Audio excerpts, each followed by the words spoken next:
the Philippines is seismically active. Opo. Direktor, sunod-sunod po na mga lindol ang ating naranasan, no? At sa mga nakalipas na mga araw.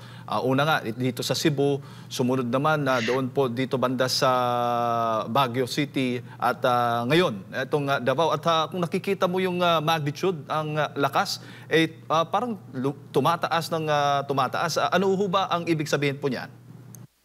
Wala pong ibig sabihin niyan. Ang ibig sabihin lang po dito, most likely is that the Philippines is seismically active. Again, that is to be expected because we're part of the Pacific Ring of Fire. Every now and then, magkakaroon tayo ng malalakas na paglindol. And we also have more than 180 active fault segments. We have 6 trenches.